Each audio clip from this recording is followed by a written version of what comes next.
think in a way, I think of the telephone poles as sculpture themselves.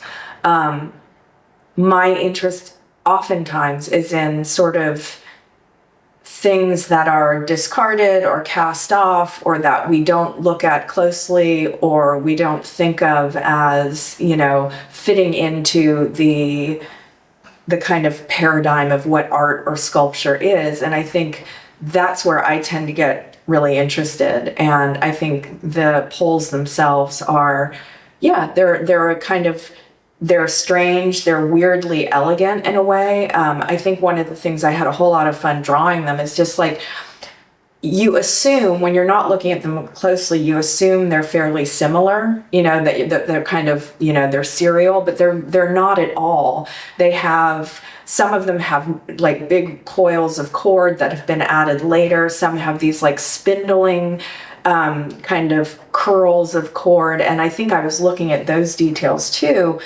And one of the things I was playing with in the drawings was, how do I take this object that is thought of as kind of grubby and utilitarian and actually sort of kind of create a play between, yes, the fact that it is this kind of like very utilitarian, cross, but also kind of treat some of the lines with a kind of delicacy and beauty. I mean, I think this is a larger question or conversation in a way, but I think one of the things that intrigues me about an urban place is part of what we do is part of what I do is I find that over time, I start finding beauty in things that kind of typically seem really austere and sort of, not very beautiful. I mean, think of Kathy Opie's Freeways. Like, those are gorgeous images, and we don't immediately go to the notion of that kind of infrastructure as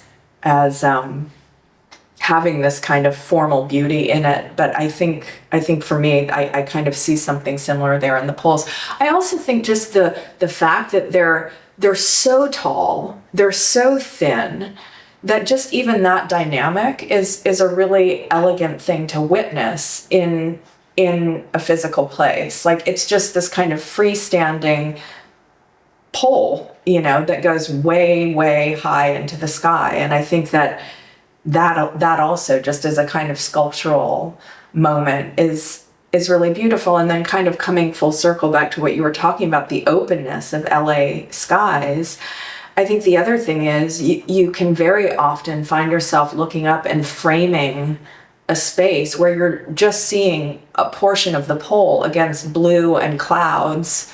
And so or gray, whatever the day is. But there's some really interesting views you can experience where the poles are sort of like not interrupted by anything else around them, which is also very much in the drawings.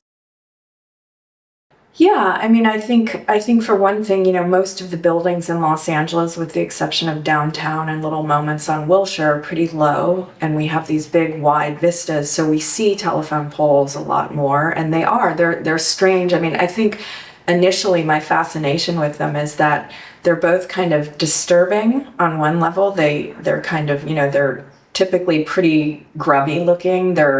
Some have wires hanging off of them, but they're also kind of, there's a certain sort of beauty in them, particularly how they run along the edge of street lines. And so they create these sort of like perspective lines.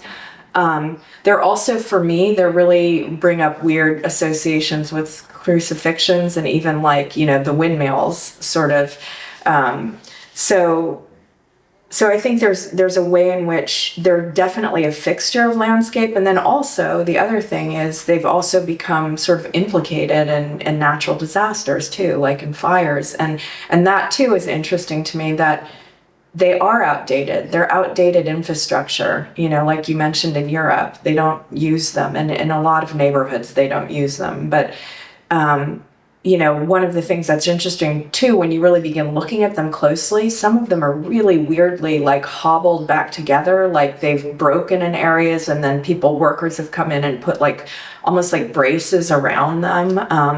And of course, the whole implication of them in fires is about cables breaking and splitting and sparks coming out of them. So they're both fixture, and they're also really indicative of like a kind of outdated piece of infrastructure that we still completely rely on.